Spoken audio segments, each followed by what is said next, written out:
This episode is one of 6 podcast episodes dedicated in loving memory of my late father, Iman Siwanda, a father, a teacher, an inspiration, and a legend. Rest in eternal peace, big man. Love and miss you always. P.O.T.N forever. Yeah, you know, it's your boy. Yeah. Alright, listen. I started out on the pavement. You thought I wouldn't make it. Wondering why you ain't did it? Cause you only working that day shift. Yeah, success is contagious. And welcome back to another episode of the P.O.T.N podcast, a podcast dedicated to all people, motivating all of you listeners to go that one step further in your lives. I'm your host, Takura, and today I am joined by an exciting guest. He's taking the Twitchverse by storm with his impeccable streams on Microsoft Flight Simulator and The Witcher, which I'm also an avid fan of. Ladies and gentlemen, I'd like to introduce you all to Nelson, aka Bish753. Welcome to the show, bro. There we go. Hey, thank you very much, man. Thanks for having me. Absolutely, man, and welcome to the P.O.T.N podcast. It's been a long while trying to get you onto the podcast. But obviously, things happen, but we stayed patient and glad to have you on the show. Yeah, thank you very much, man. It's like obviously life in general, right? Like stuff just happens, things just come out of nowhere, and all of a sudden it's priorities, right, my friend? But yeah, I'm just glad to be here at the moment. Yeah, absolutely, man. And like you said, it's priorities, and we just got to take things as they come and deal with things accordingly. So, glad to have you on, and we'll jump. Family is muy importante. Oh, yeah. Very important. And that's another fun fact for you guys listening in. Nelson is also Portuguese. Fun fact. Hey. So if you check him out on Instagram at Bish753, you'll find all of his fitness journey, his Twitch stream, clips of his Twitch stream, and also, a bit about him as well. But I'll let him say more all about that from the questions I ask him as well. So, Cool. We'll jump straight into it, bro. And obviously the first question is, can you tell our listeners, a little bit about yourself, where you're from, what you're currently doing, and what you get up to in your free time? Yeah, sure. Well, obviously my name is Nelson. You can't get any more Portuguese than that. But I'm based in London, and I'm a Portuguese citizen, of course. I was born in Madeira Island from Funchal, which is the capital over there. Moved over here to the UK with my family when I was age 5. Pretty much had no input whatsoever. It just happened, which is families looking for a better life, better, like jobs and income and stuff to obviously give their kids, my nieces and nephews, cousins, etc., a better chance in life. And like here we are. Like I've been here pretty much all my life. Studied here and grew up here, raised here, and that's basically like where I'm from. Portuguese heritage. Currently doing quit my job 2 years ago. I'm a full-time streamer now on Twitch, which is, one heck of a journey, and it's still going. Every day is a bit of a surprise, and I absolutely love what I do. And obviously, I know we'll get in more detail about that in a second. And in my free time, if I'm not streaming, I'm just chilling. I'm a very, very kind of laid back kind of guy. I like to be in my little corner sort of thing. If I want to go outside and socialize, I will, but I also like being indoors and a bit, kind of introvert. I think everyone has that kind of feeling, when you just want to stay in, maybe watch a movie, maybe just, kick your feet up and listen to a few tunes and stuff like that. But that's me. I kind of like 50-50 depending on how I'm feeling that specific day. Absolutely, man. And, that is an impeccable introduction altogether. You've got Portuguese heritage. I think, obviously, we spoke as well, off recording a bit about, our passion as well for football a bit. And obviously, when you mentioned the Portuguese heritage, I had a little bit of a feeling that, oh, please tell me that you're not a Wolves fan,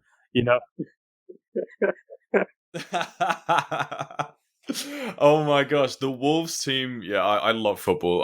But yeah, the Wolves team is like the Portuguese, I don't know, B team, isn't it? Really, it's mad. But yeah, but yeah, they're doing okay. I don't know about last week though. They got smashed 4-0, didn't they, or something? But yeah, they're doing okay. Wolves, obviously, after being up, getting promoted like a couple of seasons ago, only like 2-3 seasons ago. So fantastic. But yeah, I love football. Like, I'm a big sports fan. I love keeping, staying fit myself. I go to the gym. I've re-registered to the gym as well recently, but we'll talk about that like later. But yeah, I love sports. I've been playing football since I was very young, like since a young age. And I used to play like semi-pro as well. And football really is like a big part of like who I am. Like, me and my boys, we're always talking about football on the WhatsApp groups, and whenever it gets to the weekend, and I'm a big Chelsea fan as well. It's big up Chelsea. And obviously, being Portuguese, I support Sporting Lisbon as well, which aren't really that good anymore, but they still do bits every once in a while. And of course, Portugal won the Euro not too long ago, against France in France, and that was crazy, man. That was one heck of a night. I got very, very drunk that night. When Portugal won the Euro, man, that was something else. That was next level craziness right there. I think that was actually better than Chelsea winning the Champions League in 2012. Yeah, I think that felt way better for sure.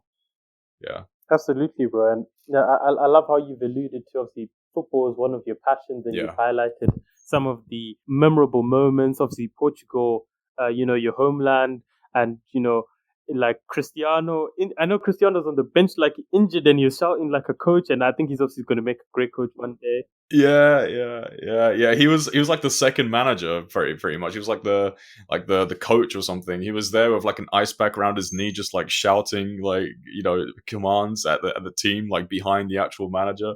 It was just great, man. And obviously, Cristiano, being from Madeira as well, he's not just like football wise, but he's like one of the biggest celebrities like in the world. Like, the guy is massive, and he's come from the same place, like little Madeira Island, which is actually closer to Morocco than it is to Portugal. And, over there we've got like 300,000 people. That's the population.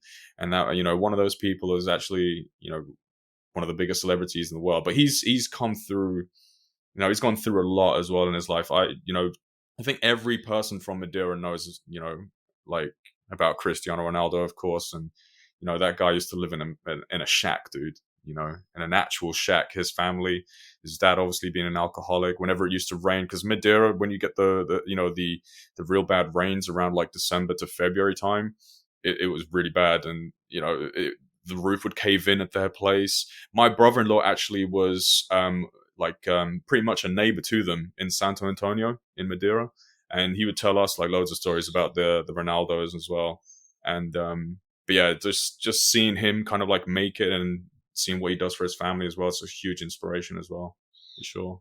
Absolutely, bro. And to add on to that, it's a big thing, and I think a lot of the time with footballers now, they come from like from difficult backgrounds, and obviously they overturn that and they make it an exceptional thing, and it becomes exceptionally positive, where they can support their existing family and improve their neighborhoods. And like shout out to you, obviously you're from the same island as Cristiano as well, so you could have met him when you were younger, but you just didn't know about it.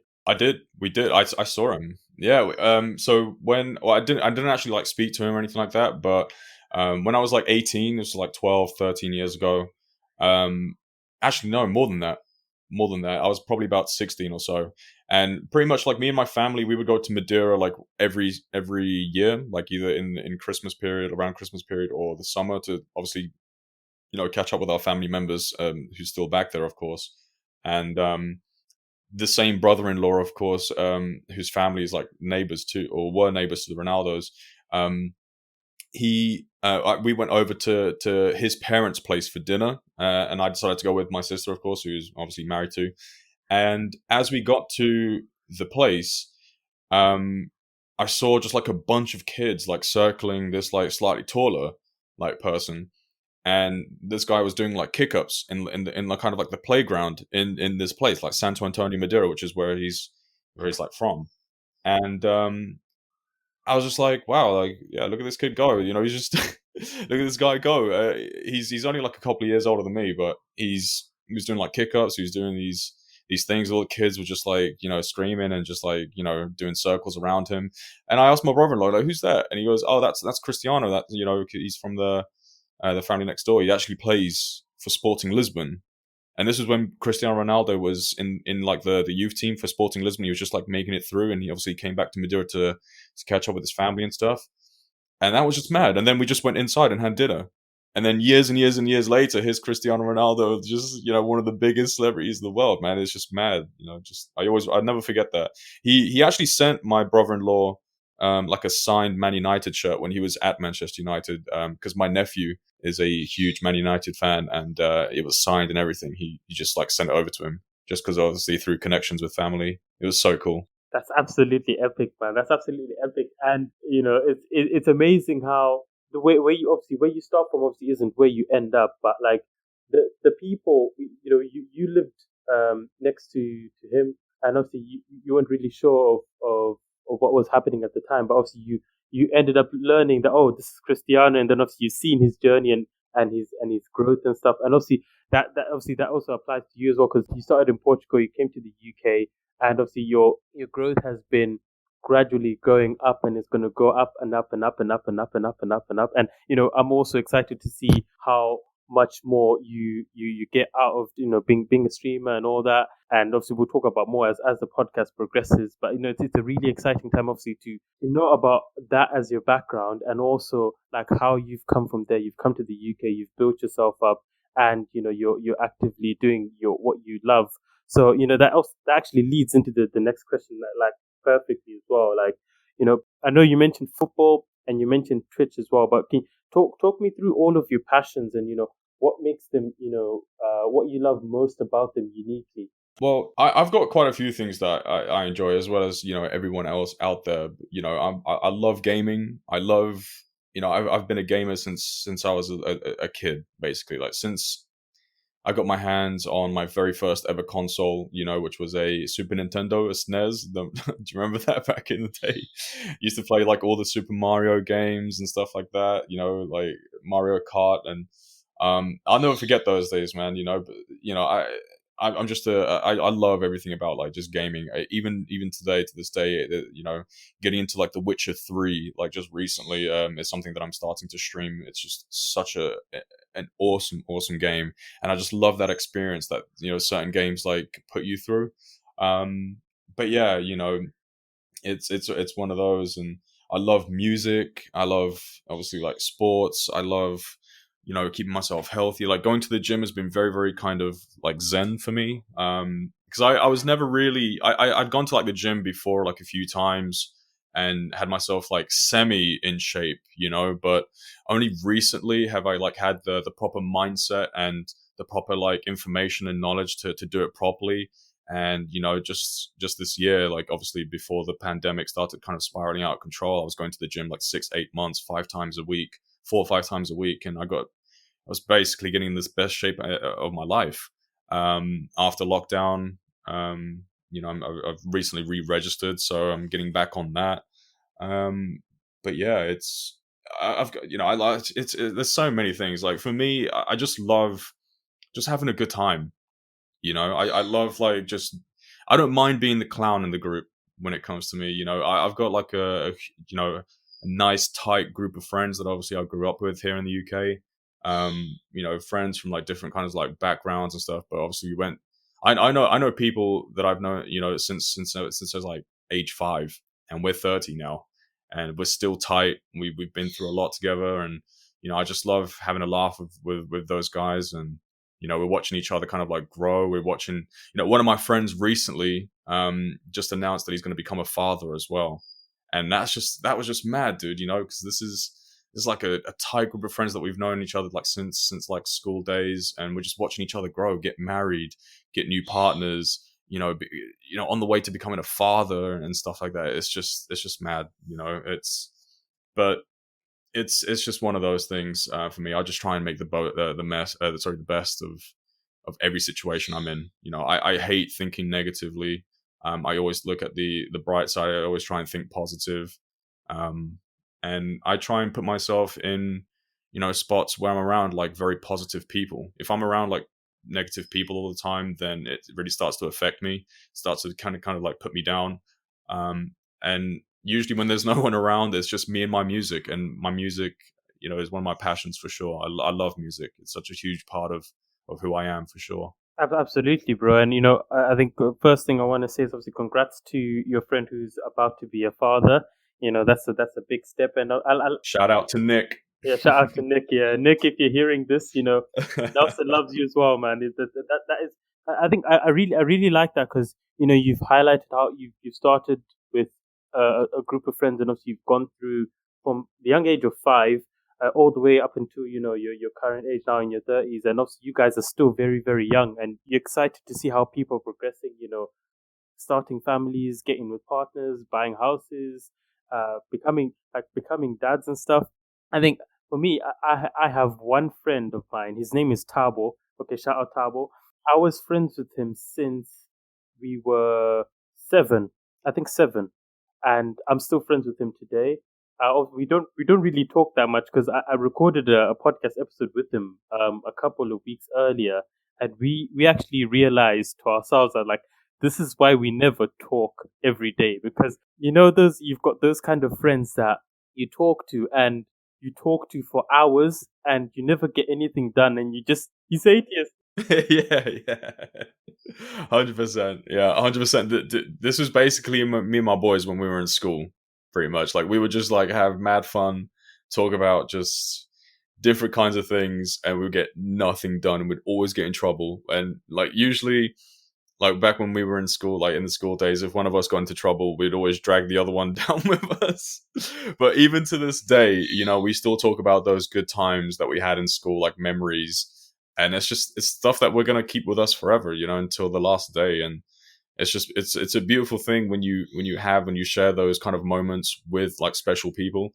And when I say special people, because, people come and go in one's life, like, you might one day you might have this like friend, this person that you kind of like get along with. You might come across just on the outside, or through someone else on a night out or something, I don't know, or maybe even work, studies, whatever it is. But the special people are the ones that obviously you really click with, and there will always be that person around to just talk about anything really. There's some people out there that I'm, friends with, that I'm acquainted with, but I can't really click with them as much, as much as certain other people out there. And, when you get to know those like kind of like special people in your life, it's just a beautiful experience, man. It just makes life slightly easier, especially if you've got like the similar interests and you just want to have just have a laugh and have a great time. Because at the end of the day, like we're only here once, right? So try and enjoy it.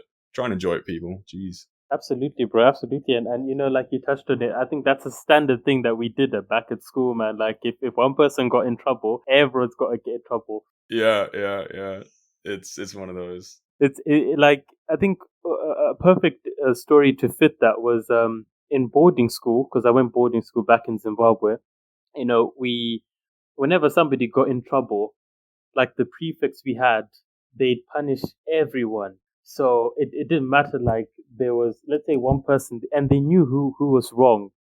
It was one of those where we had to build up like a good relationship with each other, obviously through those kind of hardships where if one person, obviously I wasn't a big fan of it myself, but like the whole blanket punishment thing I wasn't a fan of, but it taught me how you've got one person who makes a mistake, but you have to accept that that's what they've done, and none of us are perfect, and we're all trying to get things done and move on and progress and become better with ourselves. And I think you mentioned this earlier as well, how you're quite laid back, you chill, you're looking at the good side of things and you're building on from that. So it really really clicked, and now obviously I see that, wow, back then, I was always so angry about it, but now I understand the logic behind it, because it was a case of just understanding, as much as it was annoying being punished for somebody else's mistakes, but giving you that learnedness that you should obviously be aware of your surroundings, be aware that you could also make a mistake, but do your best not to make those mistakes as well. Yeah, like obviously it's part of like human nature because that's what you have to learn from. You know, when you make a mistake, the most important thing isn't, or the thing that shouldn't, like, you shouldn't really focus on is the mistake itself. It's learning from it.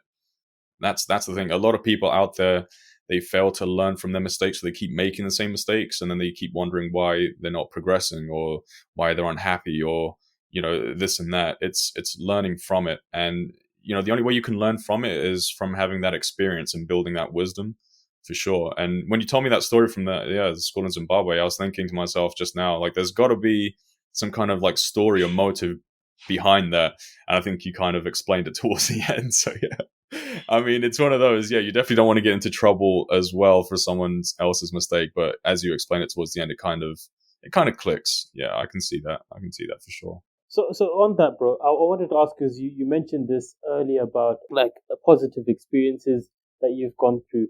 Would you like to share any with the listeners, like today, that obviously you've gone through in your life that have shown you obviously that there's still positive people in the world, and obviously the world is still a positive place as well. Yeah, that's a very, very tricky question, especially in this day and age, with everything, of course, that's happened recently around the world.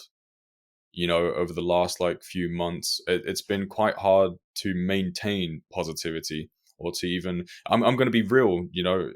Obviously, I don't want to go into too much detail, but we have to find positivity in some parts of our life. If you can say most parts of our life, that's even better. But the world, if I could sit here and lie and just say, everything about the world is positive and everything is great and rosy, but that's not the case at all. It's not. There will be people out there, of course, that have like different motives, negative motives as well. Some people don't like to see others do well, because they're not doing well themselves. There's a little bit of, there's jealousy, there's hate, there's, that is the case. That is the blunt truth. But in terms of like finding positivity, that comes down to you. It comes down to you. It comes down to the people that are around you. It comes down to the type of person that you want to be. For me personally, I'll be very honest with you, my friend. I come from a family where, it's kind of like an old school Portuguese family, sort of thing. My mom's, approaching 70, and she's kind of like very, very old school. You know what I mean? She's got a very, very old school kind of way of thinking and, making stuff work and stuff. And I never had like a dad around. So, I was solely raised, with a single parent. And it was quite hard, like growing up, because depending on, the people around you, like family wise, and obviously what they want for you, and what they think is right, sometimes doesn't really click. When you get older, slightly older, your brain, all of a sudden, you want to experience like different things, right? Yeah, and your brain, it still continues to be a bit of a sponge, but basically what you learned before, you start kind of like questioning that when you see other things happening when you get to a slightly older age. And that's what happened with me. And in terms of like positivity, I'll be very honest with you again, like, with my family, it wasn't really so much like, yeah, do this, go with the streaming because see where it goes, or yeah, like maybe try and become a football player because yeah, we'd like to see that. No, it was very more like formal. It was very, very structured. They obviously want to see you do, the best for you. But if I was to mention, I remember I did mention. I remember when I spoke to certain family members, my mother, etc. Back in the day, of me quitting my job to become a full-time streamer. Everyone was like, it's like someone had died. It was like, wow, like, oh no, don't leave your full-time job, don't do this. But it was a dream of mine. I was very unhappy with what I was doing before, with my job. That I'll mention possibly later, but this was always something that I wanted to do, and I found positivity and inspiration through others who had this similar experience. So, I guess that's somewhat different to other people out there. Other people may have had like more supportive, members of their family, like pushing them towards certain, like goals that you have in life or inspirations. But for me, I had to find that outside, because of just the person who I am. I would go to work 9 to 5, come back home. I would like watch a few streams on Twitch, and these guys are streaming full time, and they're gaming. They're doing something, and you could see the look in their faces. They're so happy, and this is their full time job. And I was like, man, I could do this.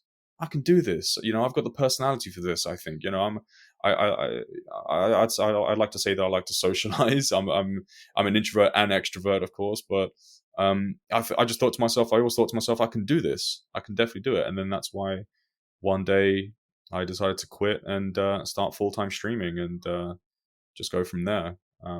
But yeah, like just everything in general with life, you have to find inspiration and positivity in certain sectors is what I'd say. Everyone's different, so you have to kind of like find what makes you happy regardless of what everyone else thinks. Friends, family, what makes you happy. Simple as that. Yeah, absolutely, bro. And I like how you told a very telling story, because you mentioned how from growing up with the traditional Portuguese family, how they perceive things. Because I think the Zimbabwean families are exactly the same. Like, you tell them, I want to do something associated with let's say streaming or anything else, that they'll look at you and they'll think, oh, what's going on here? What's happened? They question it, but entertainment or anything like that. Yeah. yeah.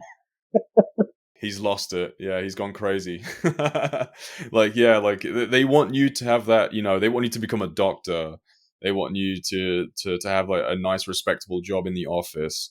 They want you to be a policeman. They want you to, those kind of like jobs. But, I tell my family members, like every time, what's the point?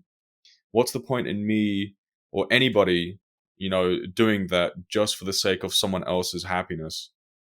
It's as simple as that. Like I would say, yeah, before I was a full-time streamer, I grinded to, where I got to. I grinded right from, when I finished school, dude, I was flipping burgers, when all my friends were having a great time in university, and I was out there flipping burgers, man, getting cash in hand. I didn't go to university because I didn't know what I wanted to do, but I was at that age, 17, 18, I still knew that I didn't want to get myself in, £20,000 worth of debt and not knowing what I wanted to do career-wise or even subject-wise with the university, so what's the point going to university? That's one expensive party. Pretty much, there's a lot of people who went to university just for the sake of going to university and just having a good time over there, partying, whatnot. And then when they finish university, there's either no job for what subject they went with, or they didn't too well, but obviously they have to pay that money back. But obviously, like flipping burgers and stuff like that, customer service, I grinded all my way up to becoming a territory manager with Allianz Insurance, and after 7 years, within insurance and starting, of course, moving from the whole kind of like, the bar and restaurant kind of business up to like customer service in an insurance company, and then working your way up to territory manager, it was just something that it wasn't for me anymore. I just didn't have that. I was waking up every day towards the end, like, oh, you know what I mean? Like, oh gosh, another day. I wasn't really clicking with, the business partners that I had to see daily. I wasn't really clicking with, certain colleagues. And I was miserable. I would come back home and I was miserable. And I would never forget the day I knew I had to do something. I went into a business meeting with one of our partners for the area that I helped manage. And after that, I walked into the company car that they gave me, and I broke, man. I broke. I just sat there in the car for like a good 20 to 30 minutes, just like staring, and I just, staring at the, through the windscreen. I just broke, man. I was just like, man, what am I doing? I'm so unhappy. I'm so miserable. Tomorrow's going to be the exact same thing. I need to make a change, and I'm not happy. And I was getting paid well. Some people out there, if you get paid well and you love what you do, power to you. Some people, of course, get paid well. They don't love what they do, but they still power through it. Maybe they've got like certain situations going on. For me, it's not really like money. Money doesn't motivate me at all. Obviously, it's an important thing in this world, but it doesn't really motivate me, I would say. And I mustered the strength. I called a meeting with my boss. I handed my letter of resignation. And that's, when I took my whatever money I had saved and began full-time streaming right from the bottom. 0 viewers for the first like 1 to 2 months. And then all of a sudden now here we are with, we reached like 710 subs last month. And we're getting like, 150, 200 viewers, and the channel's growing every day. So, I don't forget those moments for sure. Absolutely, man. And I like how you've mentioned all of those things. And obviously, fun fact, I did my internship in an insurance company as well. But I did project management for my master's, but I worked in an insurance company as well. It was a fun experience because I think I just took it in my stride and obviously like made everything excitable and all that. A lot of the people I spoke to, like what you're saying, they're not happy with what they're doing, but obviously they feel stuck to do it and they're doing it. So, but I would say to them, you should be happy.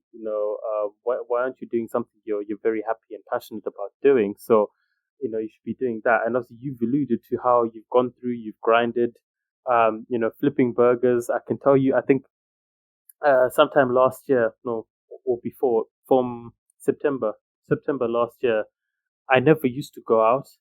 I never used to go out. I was always used to obviously go uni, come back home, eat, sleep, and then I'd work at a pizza shop doing deliveries. Because also I was thinking, also I need to survive this period. I need to earn some money. I need to look after myself. Need to look after my brother. That kind of thing. And other people will be asked like, "Yo, why don't you have any fun, bro?" And I'm like, "Well, I know I'm gonna have fun eventually. I'm just building the blocks to ensure that I don't have to struggle again, like going forward." And obviously, you've done that. Shout out to you with with the twist stream, man. I can get, you start from the beginning. Start with 0 viewers, you build up and slowly but surely, and then I think at some point I may also get into it, but not full time, but like as a part time thing. It's tricky. It is tricky for sure. It is, yeah. It's definitely it's quite tricky for sure. Like obviously, like I just went. We both know about Twitch, and there's loads of other people out there, who know about Twitch. Before I started streaming, I was on Twitch for a good amount of years, just like watching some of my other like favorite streamers, just having a great time, and just always knowing. And I remember telling my boys, we'd play like CS:GO, or we'd play another game like multiplayer, like together. We'd be on Skype or Discord or Team Chat, or whatever, TeamSpeak. And I remember telling my boys, I was like, man, I think one day I might give this streaming thing a go. And boom, here we are, like Twitch partner. Like it's just one of those, like, again, where you always should remember like those times. You should never forget like how, like where you came from and how you got to where you are, for sure, because it makes you humble and it keeps you motivated as well to keep keep doing better and keep improving, for sure, and keep succeeding. Absolutely. I think also, before we move on, I want to ask you as well, like in terms of you earlier, you mentioned about like when you're in a place of happiness and positivity, obviously you have to find inspiration and you build your foundation from what inspires you and what makes you happy as well. But for Nelson, aka Bish753, who would you say has inspired you and has made an positive impact on you, obviously to keep going and obviously to better yourself and grow and start new things? Yeah, that's a very tricky question as well. Like for me in particular, because there is no just one person that's inspired me up until like where I am like today. I think it's a selection of multiple people from multiple backgrounds, multiple experiences. I look to, whenever I go on Twitch, for example, I look at other people, of course, who are doing something similar to me and have been doing it for a longer period of time. And when you actually, get to understand their background, where they're starting, because everyone on Twitch starts with 0 viewers, unless you did something obviously on like a different platform and you moved over and other. But everyone started with like pretty much like nothing, in these kind of like situations, and just watching like them grow and them talking about it, with some of these like streamers that I like to watch. I get inspiration from that.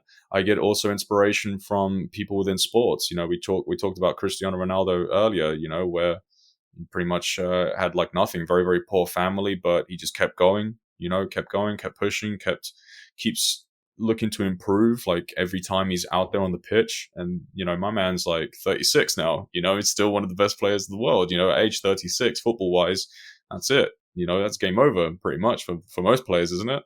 But my guy's out there still doing bits, breaking records. It's crazy, but that's all about, your mentality and, your willingness to always improve and always do better, and obviously prove the doubters wrong. But yeah, I get inspiration from multiple sources, music, for sure, with certain artists out there, and listening to their lyrics as well in some of these songs, I get inspiration from that. So for me, I get inspiration, and I get like real feels good moments and ideas from multiple sources, for sure. Even people within other parts of like the entertainment world, actors and stuff like that, reading their stories, and motivational like speakers as well. Just the other day, I was watching a clip of, I'm not sure if you know this person, but he's known as like America's like toughest man. Remember that? I'm not sure if I can't. Oh, jeez, what was his name? I literally watched it the other day and I've forgotten his name. But he was the one that he was like a Navy SEAL, and he's broken like loads of records. For like triathlons, like running, like track running, etc. Like for like a day, like nonstop. He had like a record for like most like pull-ups as well. He had like over 4,000 pull-ups in a certain amount of time. And the reason why he was like doing that was, and he kind of like went through his story. It was, it all started from his childhood, stuff that was going on at home with his mom and dad, domestic violence, that really like affected him,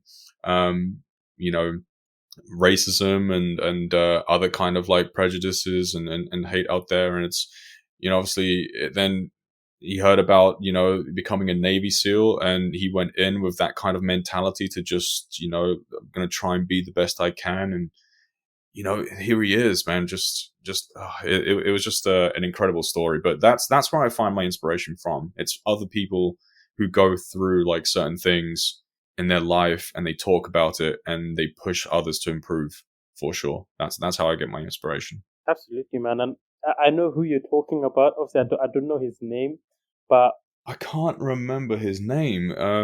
On IG, I follow Exhibit. If you know Exhibit, like yeah, the rapper, yeah. He shared a clip about him, and I was like, wow, this guy. I watched the IGTV, and I'm like, this guy's story is impeccable, and how he's his journey through, and it's an interesting thing, isn't it? Because people think like it's an overnight thing, but you've put in the hours, you put in the grind, you've taken time to master your craft, like in your case, mastering streaming and gaming, and also fitness and the football aspect of it as well. You've taken the time to actually go through that, and people are just thinking, well, somebody, let's say a random person just pops onto your stream and thinks, you've been doing this since yesterday. No, it's not the case. You've built up that momentum, and you're keeping it going. And obviously, the Bish Army is growing and growing and growing every single day. I see it whenever I join the stream, like whenever I'm available to join. I see like loads of people joining, and it's really exciting to see how it's grown. It's crazy, man. It's great. Yeah, it's great. By the way, the person's name that we were talking about was David Goggins. Shout out to David Goggins. Shout out to David Goggins. I'm writing his name down. David Goggins. That's his name. Shout out to him, man, because an amazing story and a huge inspiration to many people out there, for sure. My brother, keep doing your thing. But yeah, like with like the stream community, it's just me being myself, man. For sure. I can't tell you how many times I've had people, other streamers who may not have, that, as many viewers or subscribers or followers, whatever it is. I've had so many people, I've only been streaming for 2 years, okay, like full time, which isn't really nothing compared to some people out there, because it is a grind. But me personally, I don't mind it, because I've been grinding pretty much all my life, going obviously back to the whole story with just, coming from a single parent like household. So I don't mind the grind whatsoever. And I get loads of people asking me like, man, like, damn, Bish, like, have you got any like tips for someone who's like struggling with viewers or subs or whatever it is? And I keep telling them the same message, man. Just be yourself, have fun, right? And just remember that it is a grind. Don't go into like this sort of thing or any kind of thing just expecting instant success, because if you don't get it, what it's going to do is just put you down. It's going to give you that sense of like failure, because you've gone in already thinking that I should be succeeding or achieving this at X time, and that's not what you want to do. Obviously you can give yourself goals, but if you go into something just expecting immediate success, not expecting any bumps in the road, not expecting, any kind of like hiccups and stuff like that, then you're already setting yourself up for a little bit of trouble. So, I'm just out there, my friend, doing my thing, being myself in front of a webcam, trying to have fun. Whenever I click start stream and I stream for 6-8 hours, whatever, it's just me trying to have, the best time as possible playing whatever it is that I'm playing, with my community, right? And that's for me, when I click end stream and I've had fun and people have enjoyed it. And sometimes we get a little deep in my streams. We like to have loads of fun. It's all about positivity and just having a laugh, having a great time, of course, on my streams, with my community. But sometimes things get deep, because, I'm going to be honest, some people, don't, it's quite hard sometimes, depending on like your own success, especially on Twitch, to keep up with the people who are in your community and those who are like talking whilst you're streaming, because sometimes there's like thousands of people and all you see is just letters and numbers, whatever, just like going up and down like the Matrix or something. But I always look at it as like, these are real people, because that is the truth. These are real people who are on their phone, on their iPads, on their desktops, whatever it is, and they're watching my stream and they're talking to me. They're looking to engage with me. So the least I can do is engage back to them. So you know what I mean? So I'm always like super humble, and I'm always really appreciative of everyone who supported like what I do, because the reason I still do this full time is because of those people. So it's, whenever I click end stream, I always kind of like look back at that stream and did I really enjoy it? Did the people enjoy it? And was there any kind of like positive messages, etc.? And if there was, that for me is job done. Absolutely, man, and that's an emphatic explanation, and I love how you touched on obviously the journey, and obviously shout out to David Goggins as well. Before I forget, you obviously you set a prime example as well, and I appreciate how even if I join the stream like you stream late, you the fact that you recognize that I've joined as well, it's really I think. At some point as well, you're also making people's days. Like we don't look at it, but the fact that you've noticed somebody else, it's a lot of work, like noticing everybody. But I think I've also seen from other streamers that they just see loads of messages coming and they just keep quiet, and just like what's going on. But obviously, yeah, it's tricky, because at the same time, there's arguments from both sides for sure, right? So sometimes, you are a little bit of a victim of your own success, right? It's as simple as that. So obviously, depending on how well you're doing in this sort of like industry, there could be just thousands of people watching you, and it's so hard because if they're all typing at the same time, you're gonna miss messages for sure. But with me, whenever I see someone just completely ignore someone subscribing or someone donating, especially if it's a generous donation, etc., and they're just not saying anything, that for me doesn't sit well, because come on now, these are people who are throwing their hard-earned money towards supporting you, and you're not even appreciating it. You're not even saying thank you. Like, what's that about?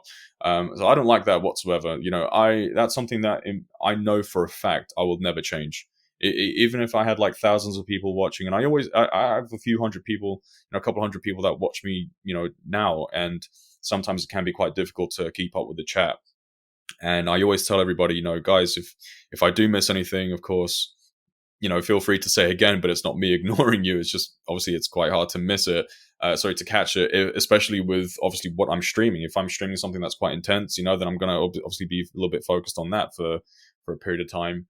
But if any donations come through, any subscribers or any gifted subs or anything like that, I always appreciate that, because, hey, these are people throwing, like I said, their money at you, right, at supporting your channel, supporting what you do, to keep you doing that for a longer period of time. And that for me is just super important and super key, especially with this sort of thing that I do. I do this full time.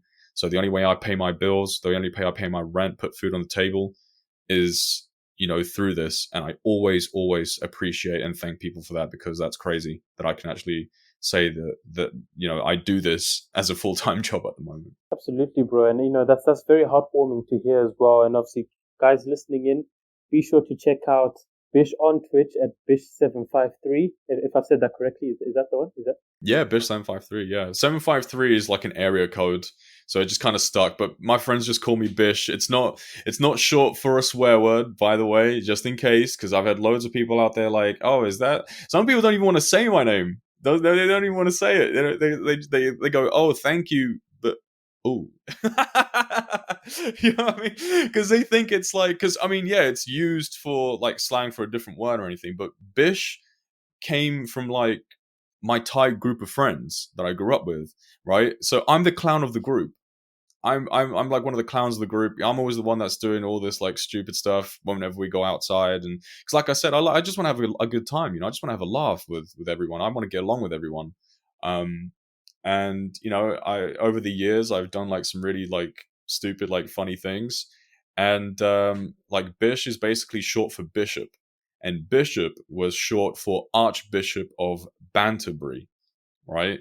So obviously, for those who don't know, here in the UK, there's an Archbishop of Canterbury. Canterbury is a legit place, but instead of Canterbury, it's Banterbury, right? Banter, yeah. And then just over the time, that just got shorter and shorter and shorter until it's just Bish. So now all my close friends call me Bish. Like hardly anyone calls me Nelson.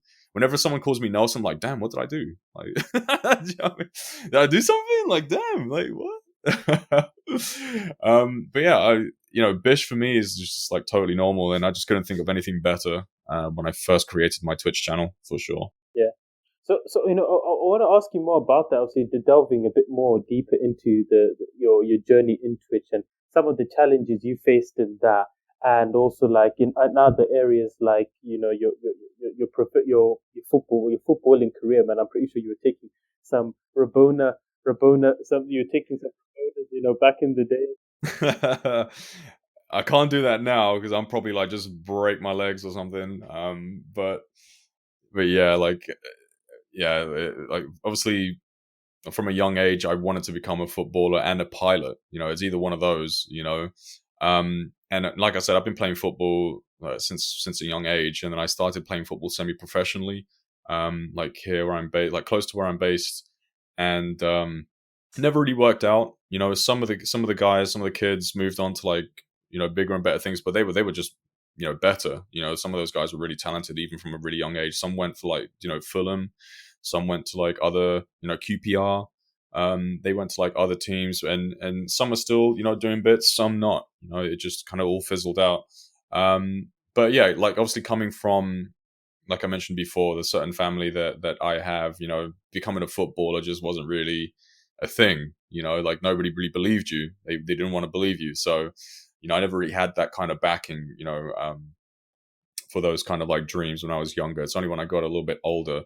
And then of course, I wanted to become a pilot because I love aviation and I'm fascinated with it. I'll never forget the moment I saw a Boeing 777 take off from Heathrow, for the first time when we first moved over from Madeira to the UK, where we lived with my auntie for a while. My auntie had like a burger hut, and they would go to, her and my mum would work together. They would take that little burger van to like a bus kind of like station or coach like parking lot near Heathrow to sell burgers to these coach drivers, right? And they were some big dudes, I'll tell you that.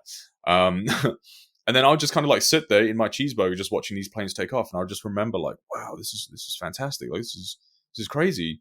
And that's how I got like into like aviation. After that, it just it just fascinated me. All my toys all of a sudden became planes. Whenever I go to my sister's houses, my nieces and nephews are just like only a few years younger than me. I'm like the youngest of my siblings.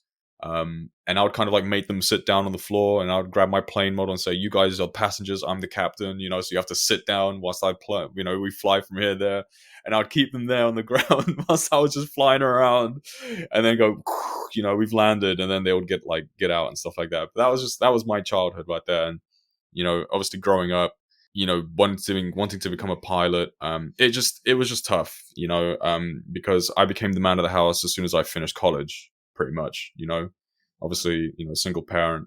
So, and I remember obviously, my mom having 2 or 3 jobs to just, trying to make ends meet, even in London, trying to make ends meet, make sure that I had some fresh night trainers, so I can go to school and, kick it with the rest of the people there, make sure I had stuff for school, some clothes, some food on the table, obviously pay the bills and stuff. So I remember that. And, when I turned 18 and I started working, I became the man of the house. The money I was getting was basically to help with that, because then my mom went into disability. So the whole dream of becoming a pilot just kind of like fizzled out. And it was just money I did not have. It's, for those out there who don't know, but yeah, becoming a pilot requires a bit of money, it's as simple as that. And, as I grew older, I just, that kind of dream sailed. I had different ambitions, and those ambitions are pretty much what I'm realizing today, so it's one of those. Everyone's got their own kind of journey. You have to live, through a few things. You have to go through a few things to really understand what kind of person you are, who you really are, pretty much. I think that's the best way I can put it. Yeah, absolutely, Brian. I love how you've alluded to that. Obviously, with the journey, there's trials and tribulations that come along with it, and it is like a fascinating part that like you said, I think you highlighted very, very well that experiences we go through really, really shape us, and obviously in line with what we can do, obviously going forward.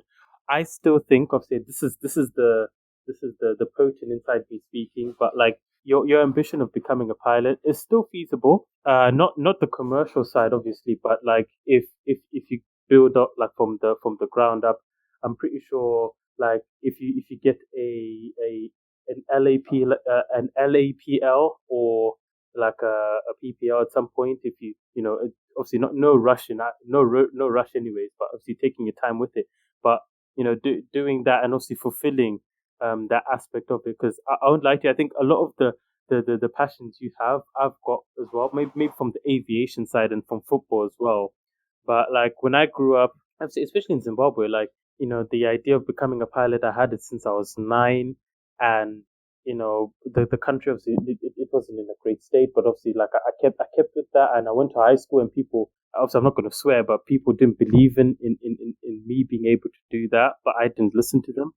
And the thrill of seeing an aircraft take off really got me, because it's one of those where even when when you're sitting in the departure lounge and you hear a plane, you can see the planes and all that, and you could, whenever the plane really started up and it was about to take off, there was other small kids around, they were younger than me, they would scream and get all excited because the plane is taking off and stuff. And I think that also kind of fueled my fire for wanting to 100%. There's something about being a pilot, you know what I mean? At the end of the day, they're still humans just like us, but there's something about being a pilot and just flying, dude, it's that for me is what gave everything about being a pilot for me. I could see the aura around it, obviously I've come across a few people now who are real world pilots, and you can definitely see the human part of them.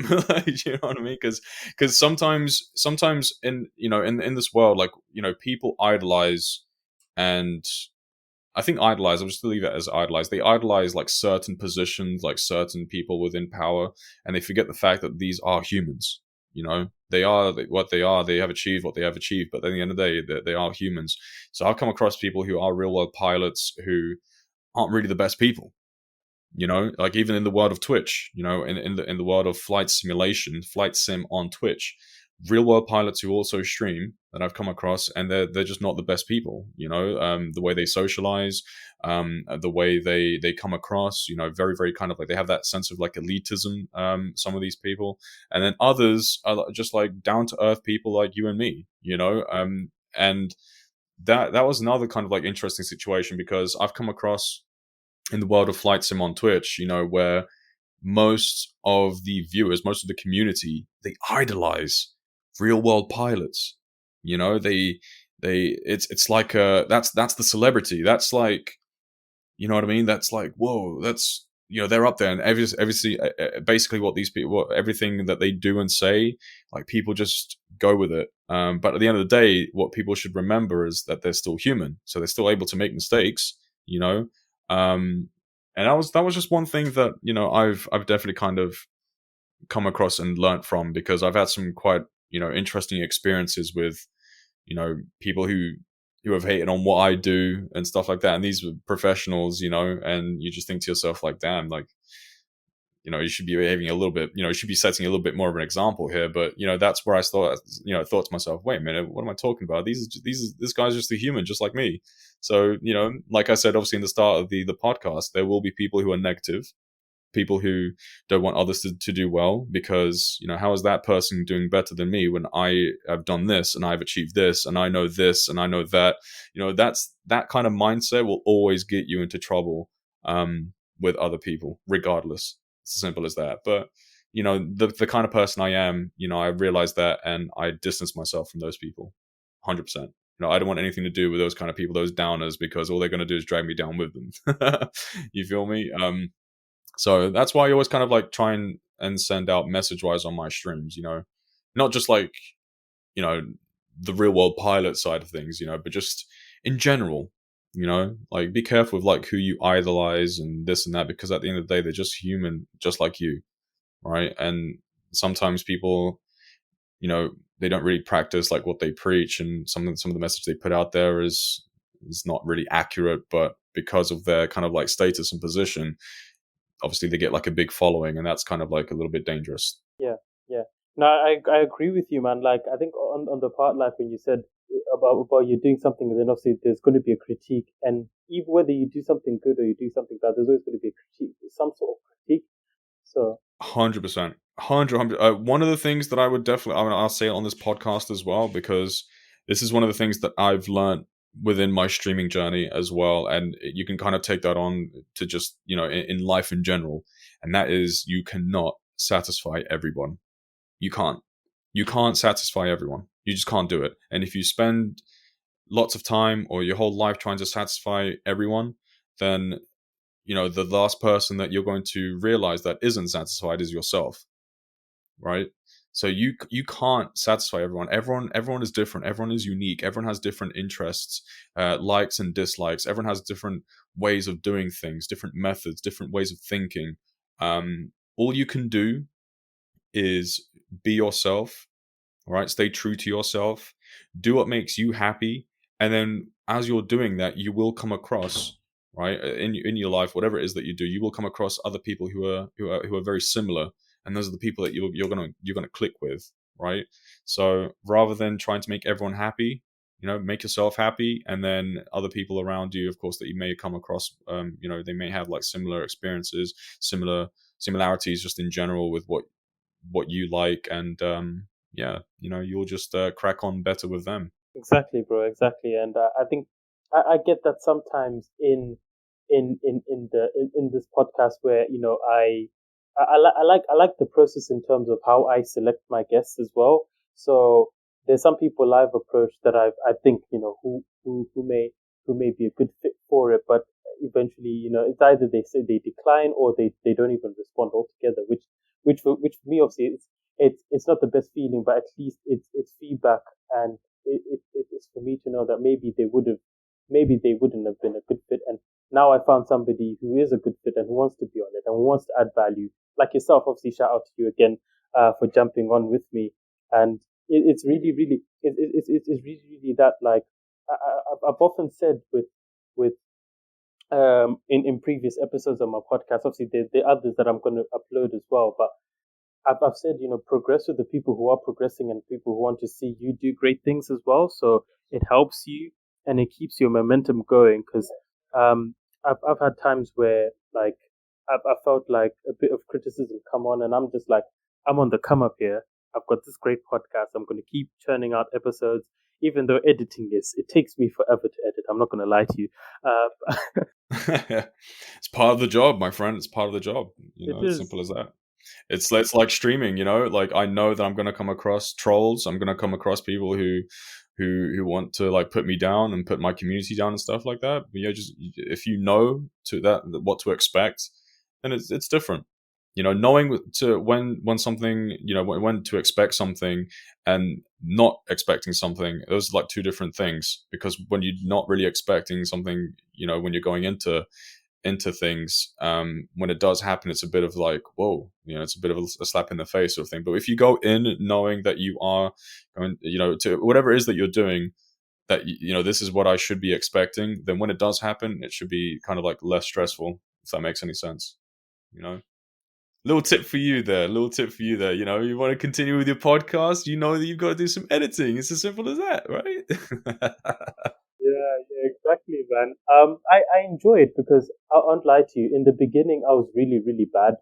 I think from the first and the second episode, like editing was a bit off peak. But obviously, with every episode I've edited, I've become a lot better, and I'm learning new things about the editing software I use as well. So it's really, really handy. Yeah, you only get better at something, by actually doing it.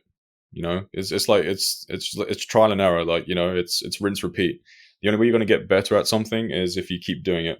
Keep learning from any like past mistakes and just keep going. That's the only way you can get better at it. So yeah, like power to you, man, for sure. Absolutely, bro. Absolutely. I also wanted to ask you, obviously branching onto what you've said before, and obviously with the journey you've gone through with Twitch, and obviously like you leaving your job, and obviously to where you are now, and you're in a happier place and you're in a better place. But what would you say like excites you, going forward in for you, obviously as Nelson and as Bish 753? At the moment, I've set my goals. I can't imagine life without goals. You have to set yourself some goals. Otherwise, you're just here like wandering around, like not really, like doing really anything. You're just kind of like one of the pack of sheep. And I don't like that. I like to be outside the pack.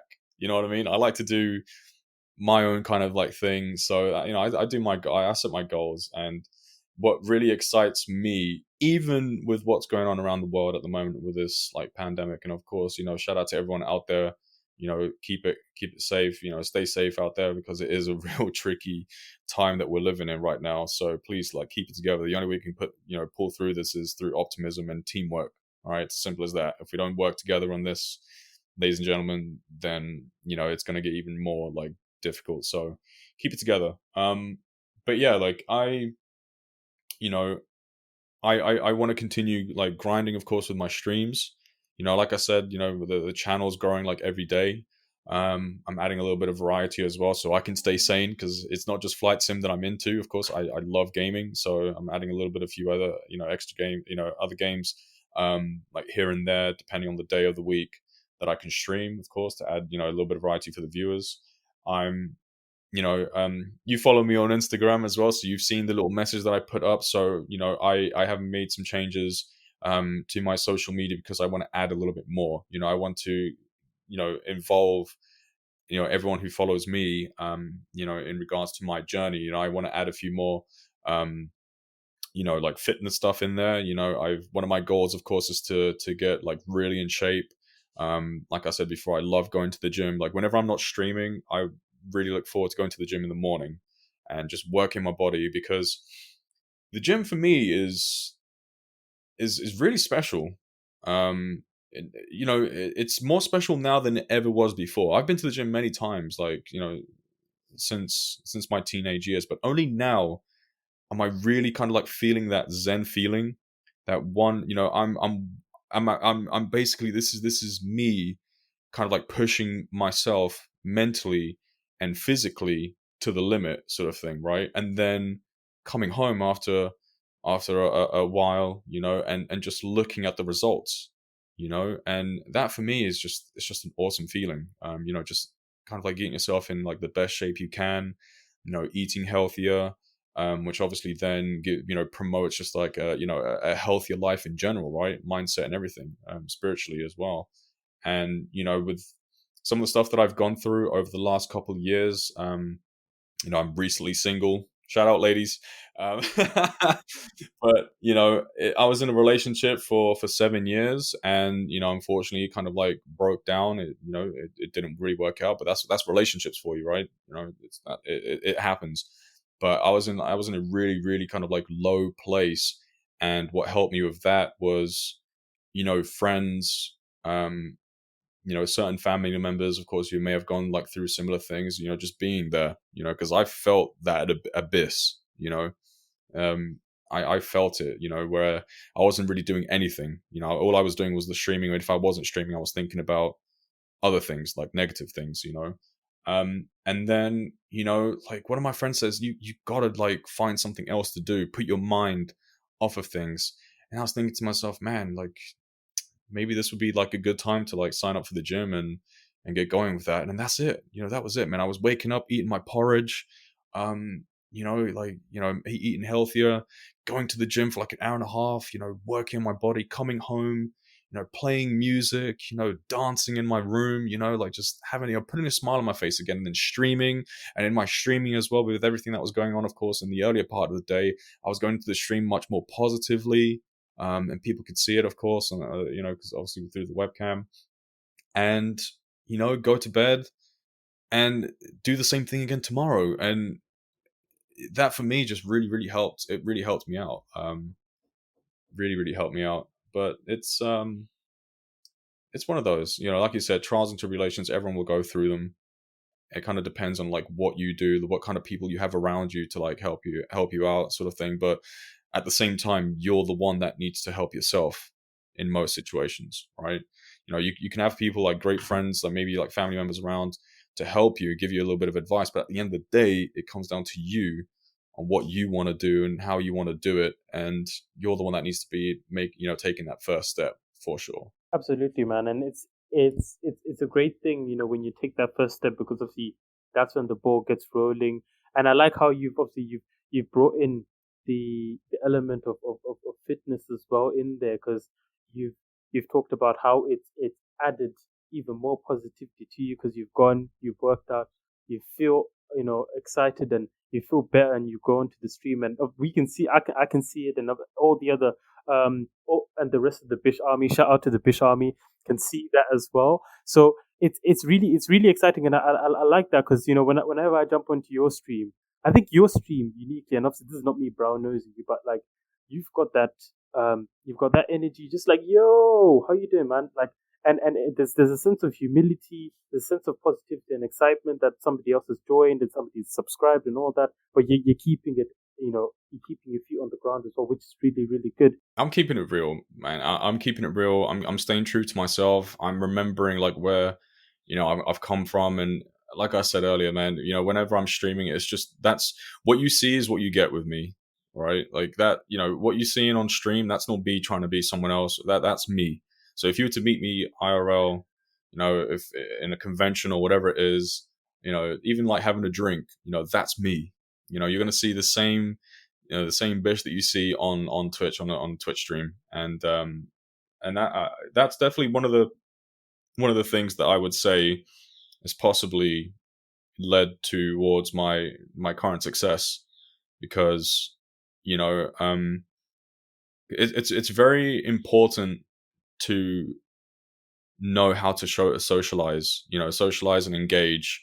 I could so easily just be really good at something, and I could really be good at like playing Call of Duty, for example, and just get mad headshots, right? And everyone's going crazy in the chat, right? But if I'm not really like socializing, if I'm just like literally quiet, throughout the whole stream, just headshotting everyone, and I'm not really engaging, people are just going to be like, okay, yeah, this guy's good, but I can't really engage with this person, and then they'll go elsewhere. It's as simple as that.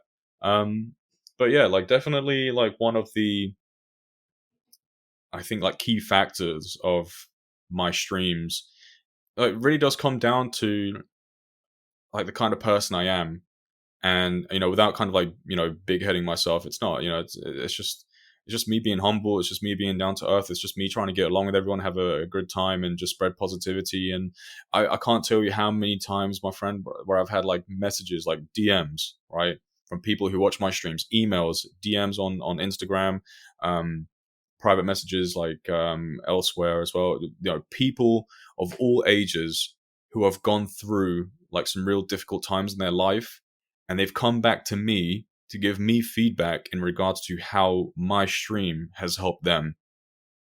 And that for me, dude, is one of the most special, one of the most awesome things that I've ever experienced in my whole stream journey. And it's only been 2 years, but to know that I have that kind of effect on people, people out there who are struggling, because, whether it's kind of like a health condition, they're struggling because society has maybe turned their back on them, so they find comfort on the internet, of course, in a person's like stream community where we're more accepting.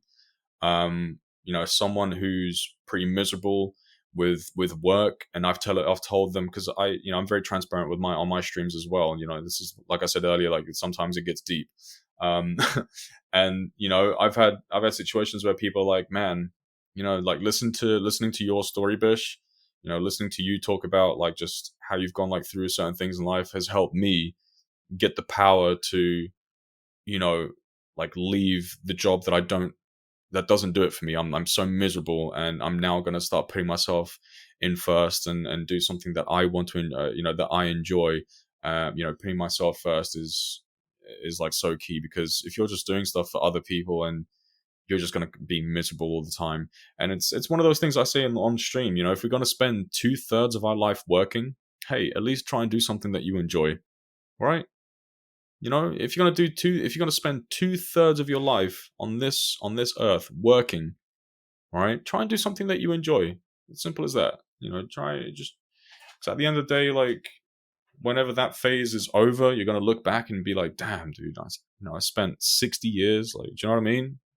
And that's obviously one of the reasons why I'm full-time streaming right now. It was a gamble, but I thought to myself, man, if I get to like 60, 70, if I ever live up to that, that age, and like looking back and be like, man, that moment when I almost decided to start streaming full-time, I wish I should have done that, because I don't know where I would be today.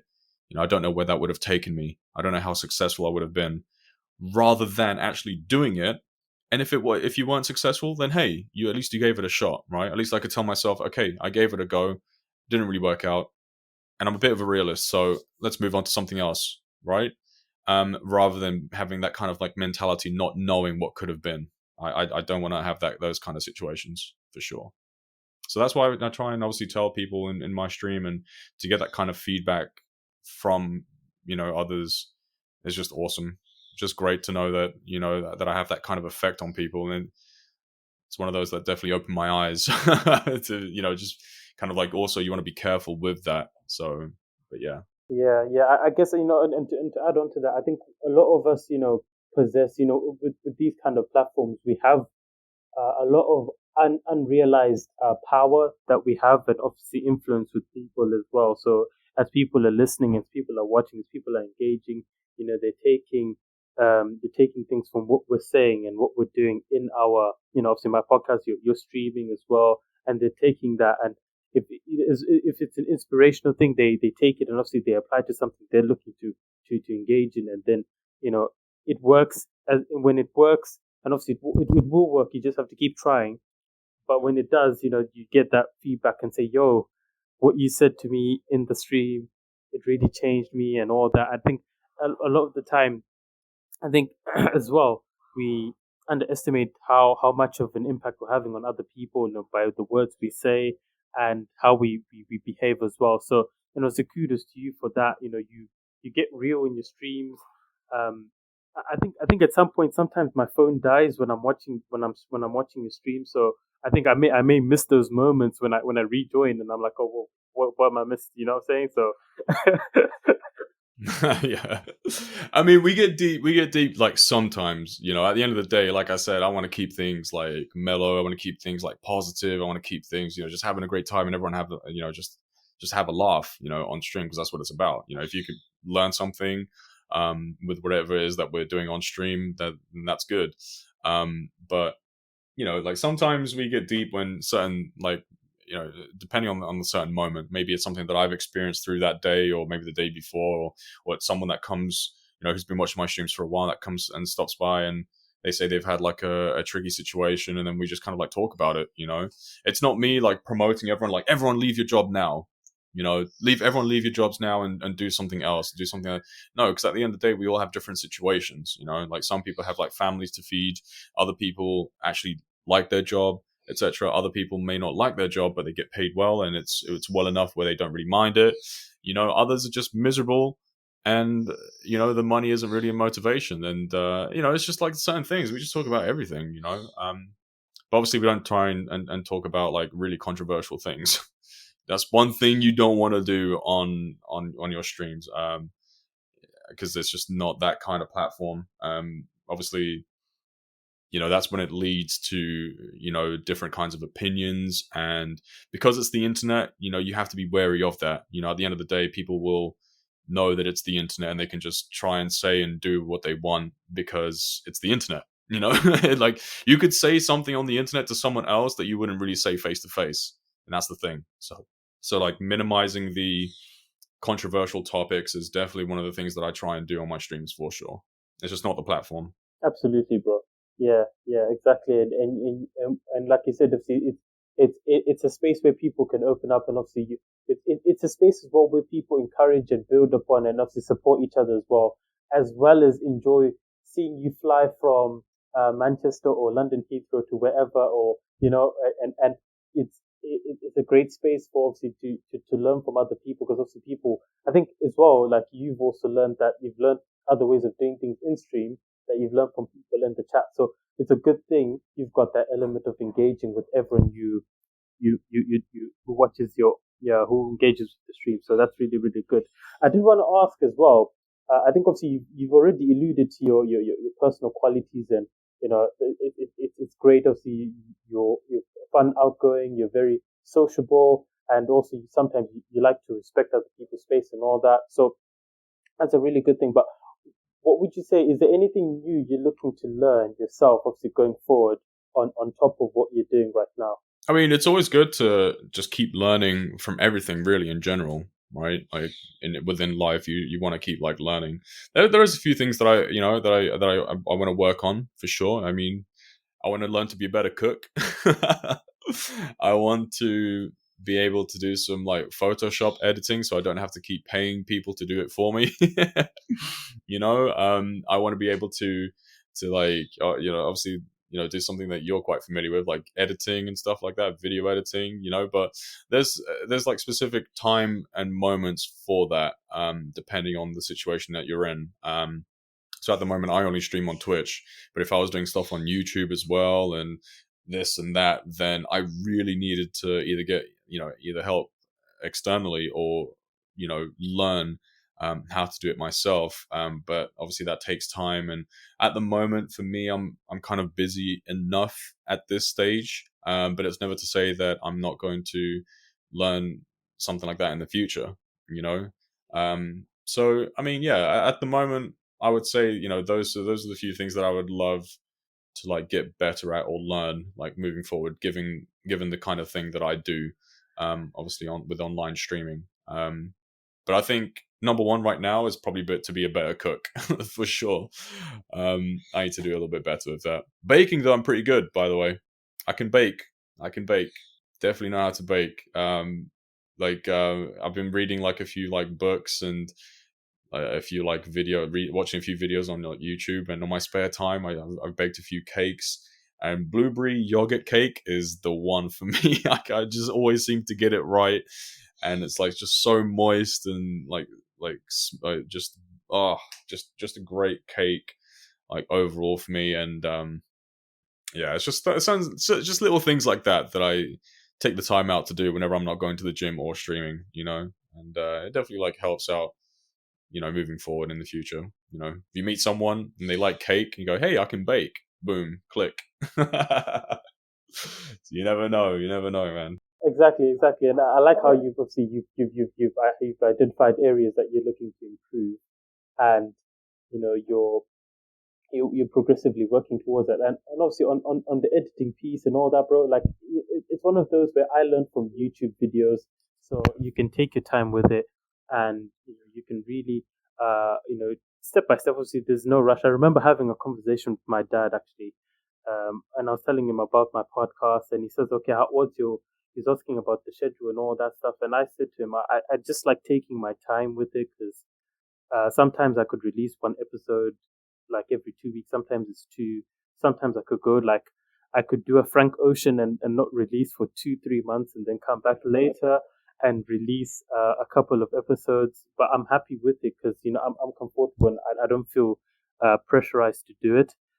So for you as well, like, I definitely, man, take your time with it. And I think from what we've learned in obviously the world today, YouTube can be your best teacher. Oh, dude, YouTube's awesome. You like YouTube. I mean, I wouldn't want to like do like right now. I don't, because I get like loads of people say, Bish, do you do like any YouTube stuff? Like, do you put any tutorial videos on like how to fly a certain plane or whatever on YouTube? And I just say simply no. Like, I just don't have that kind of time right now. And plus, YouTube isn't really what it used to be. For content creators. But obviously it's great to like find a few videos here and there to like help you out with certain situations. Like for me, I've always been a bit of a tech nerd. I love everything like to do with like electronics. And when I first built my PC, my current PC to start streaming, so I use one PC for both streaming and gaming, which actually can be quite tough on your PC. So you need to make sure that you get the appropriate hardware. You need to spend those pennies, that's for sure. To make sure that, of course, your one PC, your solo PC, can handle all of that workload. But like going back to the actual like PC like building side of things, I found out from friends and like other sources that actually buying the parts separately and building your PC would actually be a much better experience. Like you'll get like a much better PC overall, because the parts will be slightly cheaper, and kind of like what to go for, obviously depending on your price range or your budget. And I purchased all the parts for a PC, and my friend who was actually supposed to like help build the PC for me, who's currently one of my moderators on Twitch. Shout out to Bill, love you, pal. But yeah, he was actually supposed to build the PC for me, but I was so impatient, like I was sitting on my old PC back then, and I looked over to the corner of my room and I saw all the PC parts, man, the GPU, the motherboard, this and that. I was like, you know what, man, I'm gonna watch a YouTube video and see if I can find anything in regards to like putting some of these parts together. So I found a video of like the motherboard that I had, and it was basically a guy just like mounting the motherboard onto the case and this and that. And I watched that video for like over and over again. I would pause it and then go and check out, my components, and then go back to it and then pause it. And then I just decided, you know what, I'm going to put the PC together myself for the first time ever. And these are expensive parts, man. Just the CPU, which is basically the heart of the PC, that can cost like £300 to £500, right? So these, just touching it, just handling it the wrong way, just scratching like a piece of the CPU, that's it, rip, game over. So that's why I think a lot of people kind of like, kind of like step away from building their own PC, because they know how expensive these components are, and they don't want to mess anything up. But I watched this video on YouTube and other videos as well, and I put my PC together for the first time ever. And pressing that power button and just watching everything light up and working, it was such a great like feeling. And today I actually take my PC apart like once every year and a half, 2 years, and clean all the components, put new paste in, and then put everything back together. And this is coming from someone who's never done that ever before. So shout out to YouTube, obviously, for helping your boy mount a PC. Because now here I am just taking it apart like every once in a while and just putting everything back together like it's no issue, like no problem. And I'm more than happy as well to help put someone's PC together for them, like a friend or family members. And I always kind of like, offer myself to do that. Yeah, like YouTube definitely is really good for like multiple things for sure. But you have to find the right videos, the right sources for sure. Some people don't know what they're talking about. Yeah, absolutely, man. It's a world of obviously mixed opinions, and I like the fact that how you've taken the time. Obviously, at that moment in that scenario, like you were really excited to get started, and you weren't ready to wait. And obviously, some cases it's worth waiting, but you weren't ready to wait, so you took it upon yourself, right, to go out and learn, and then obviously you've learned how to build a PC, and obviously you feel like you've leveled up in a way, like you've gone you've gone super saiyan. 100%. 100%. Yeah, because if something was to happen to my PC now, so say for example, I mean my thought process was, it's great that I can get one of my friends to build a PC for me, but if something happens and that friend isn't around, he's at work or whatever, he's just obviously not around, like what am I going to do? So always try and educate yourself. Always, like with everything, just educate yourself. And there's a lot of good content out there, of course, online. Obviously YouTube being one of them, and there's like I said, I'm a huge like tech nerd, so I'm out there watching videos of how to like overclock your PC and this and that. But it's one of those, like if anything happens, then I've kind of like built up that knowledge from what I've seen, learned, and heard online and from other people, of course. Then I can actually take care of it myself. I don't have to keep like always relying on other people. So relying, it's always good to like get other people involved to get like a different opinion, different like kind of like angle of attack, in a way, get like a different like thought. But at the same time, you don't want to always keep relying on people. That's the thing, because that could be a little bit dangerous sometimes. But yeah.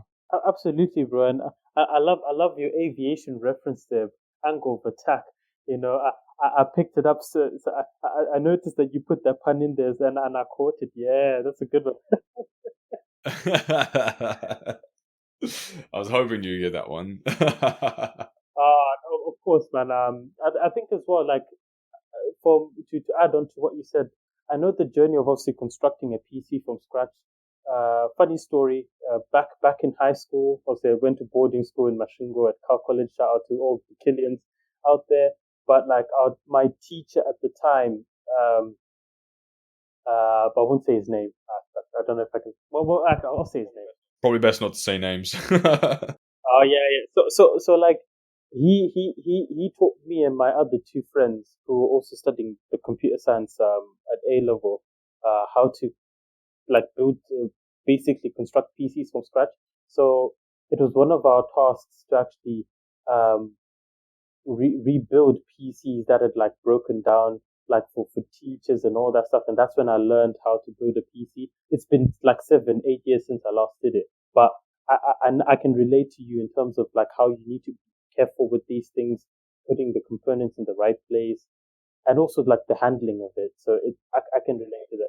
Handling is very crucial. Yeah, like some parts are very like very fragile.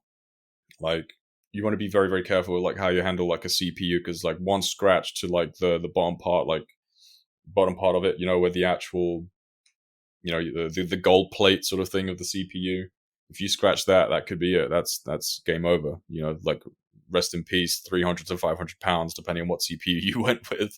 But yeah, that I there's always like people talking about like overclocking, and because the thing is with flight simulation is actually quite demanding of a person's PC, like more demanding than certain other games out there. And in my streams, I always get loads of people asking me like, Bish, how did you overclock your PC? What overclock have you gone with? What kind of specs do you have? Is this good with that? Is this RAM okay? Is this? So I always get loads of questions in terms of like hardware, like PC hardware. And, I would not be able to answer some of those questions if, going back all the way to when I built the PC myself. You know what I mean? So that's another experience.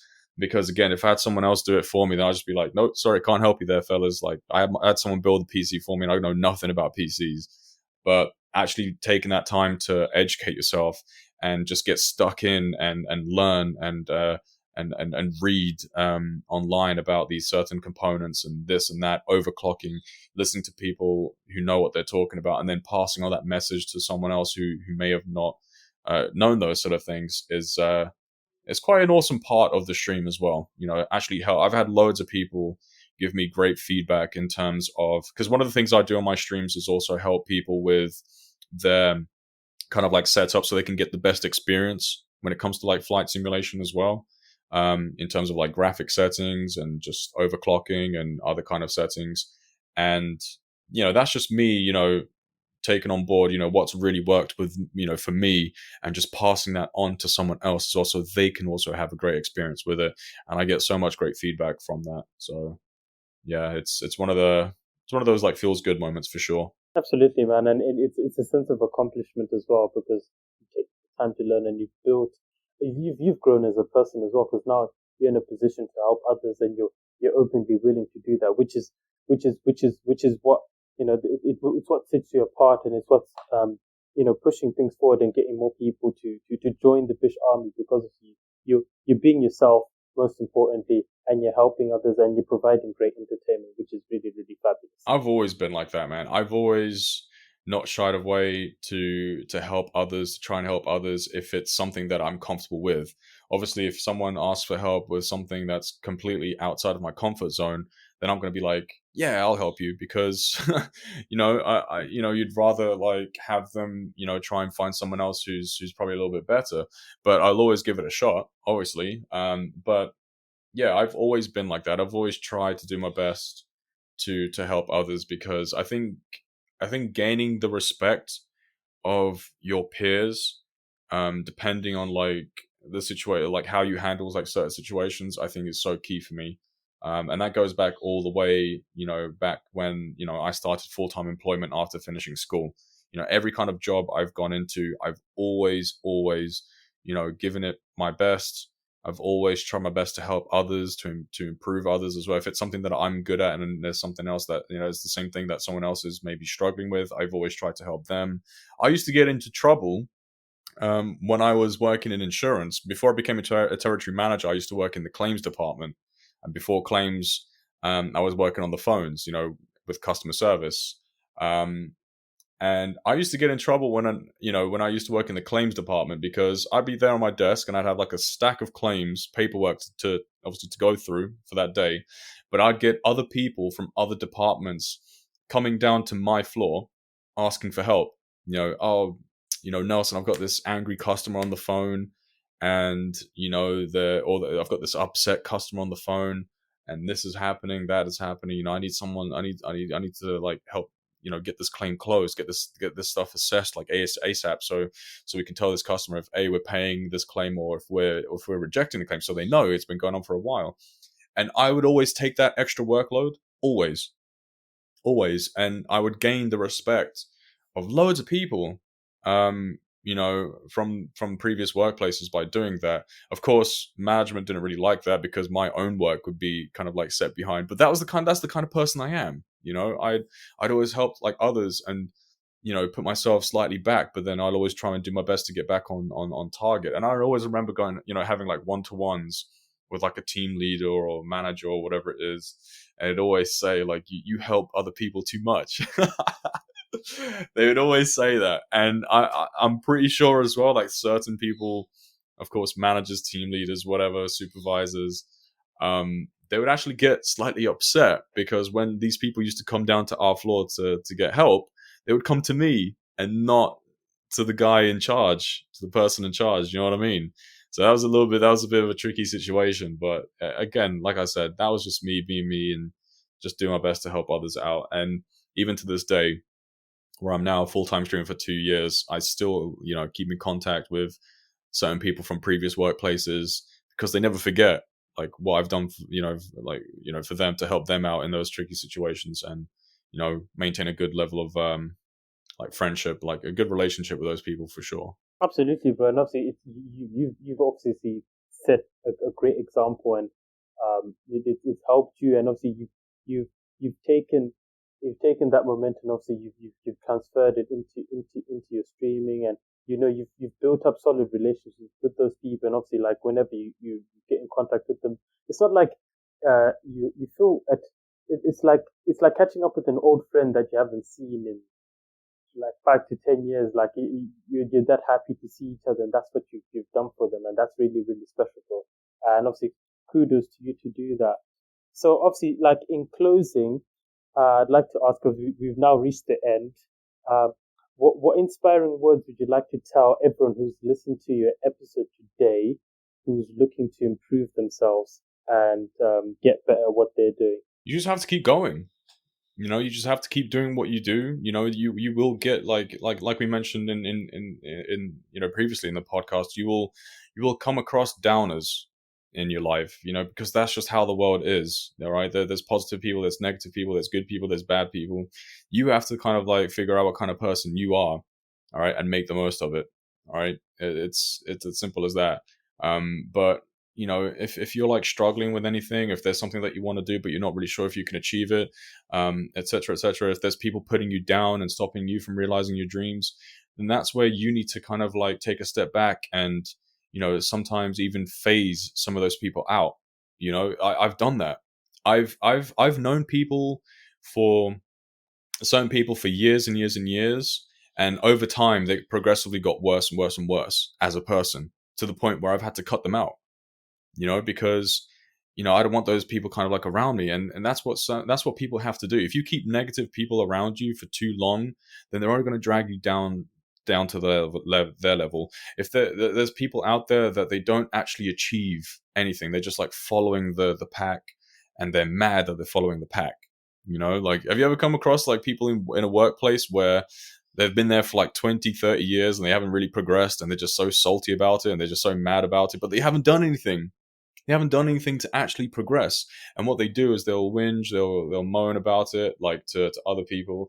And it's like I said, if you're always around that kind of like environment, then you will kind of like slowly over time sink into that. You will become kind of like part of the furniture, right? So the only thing I could say is, you have to just keep pushing, because it is tough out there, but you have to keep pushing. You have to stay true to yourself.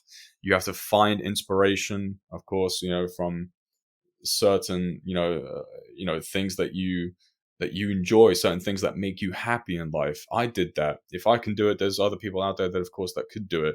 We all go through like real bad and dark times. I've been through some real dark like things, growing up.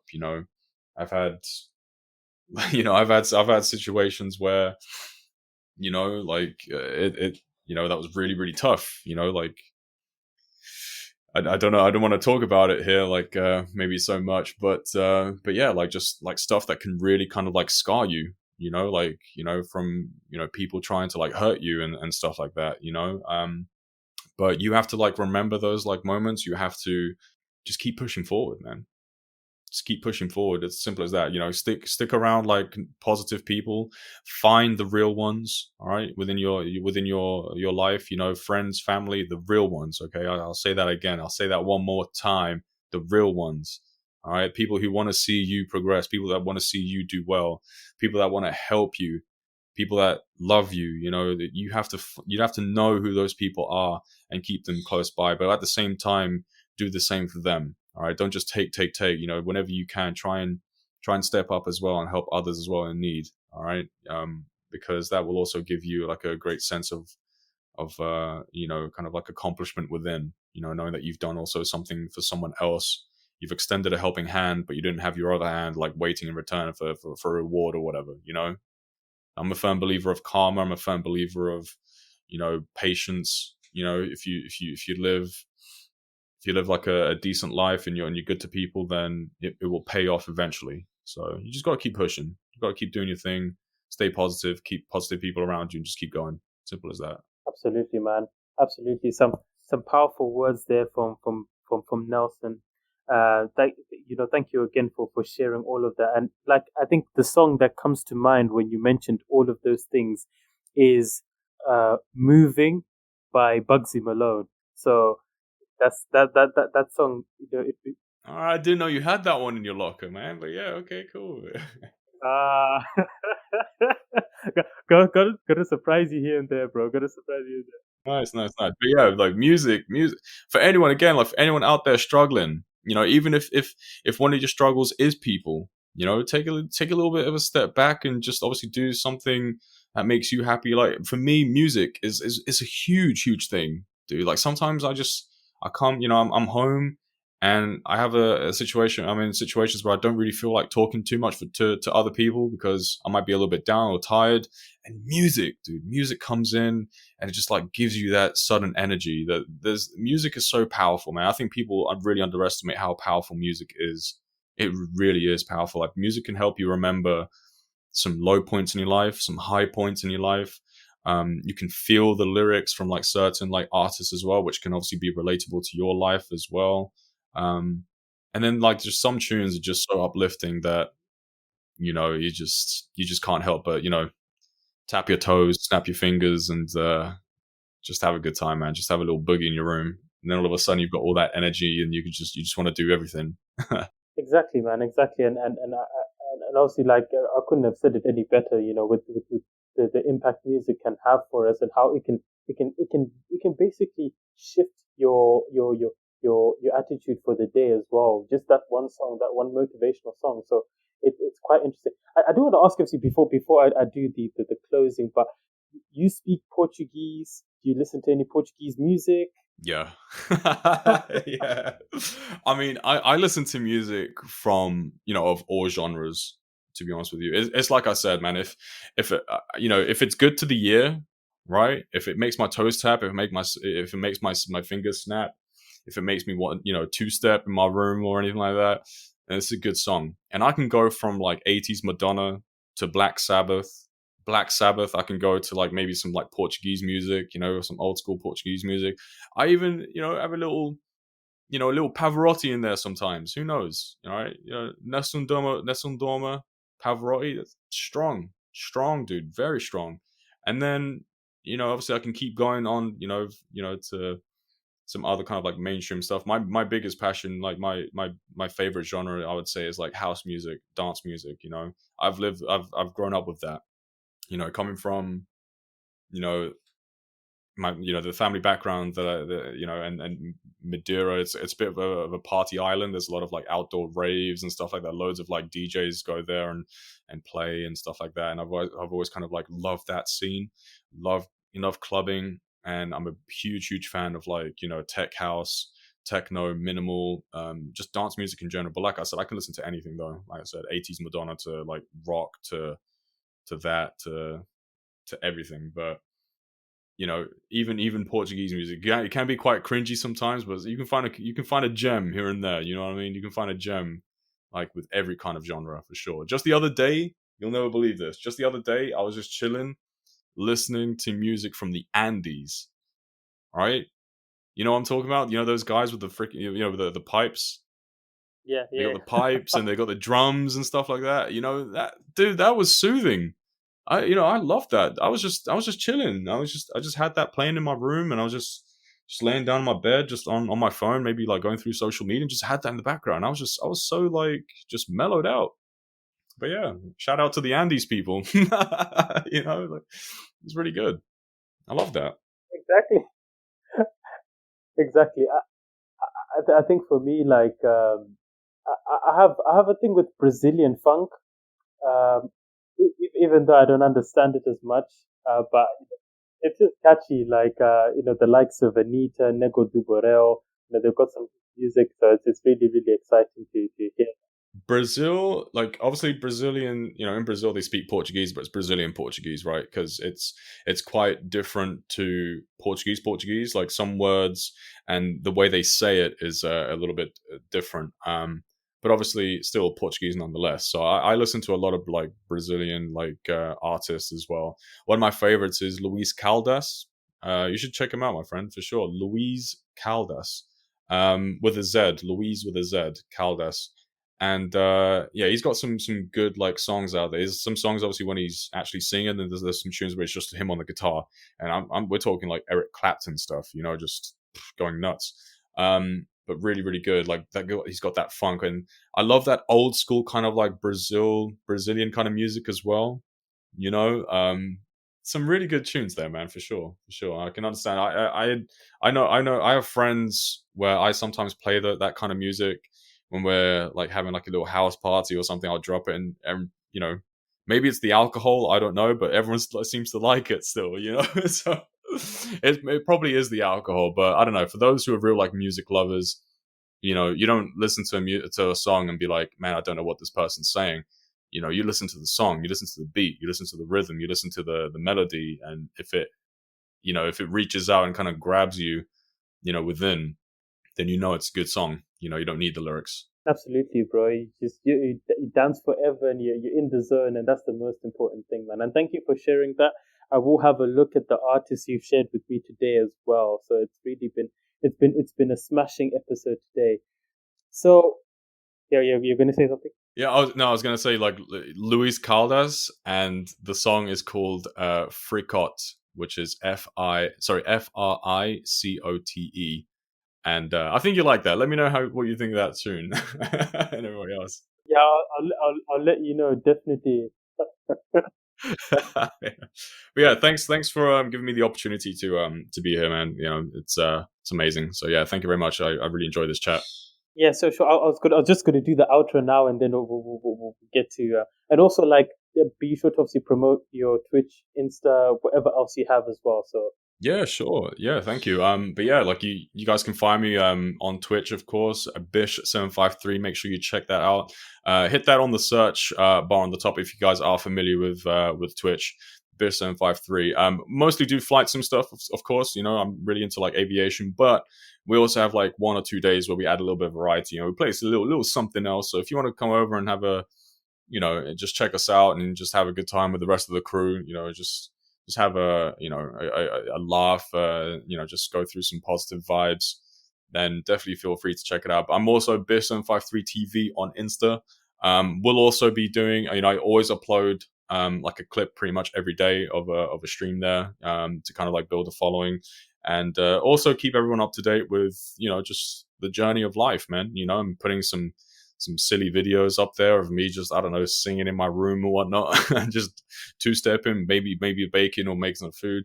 But yeah, recently I will be adding some stuff in regards to my fitness journey as well. So really looking forward to, keep smashing out the gym and keep kind of everyone up to date with that journey as well, because I think there's other people out there looking to do the same thing or looking for a little bit of inspiration as well. For sure. Check that out. Absolutely, bro. Absolutely, man.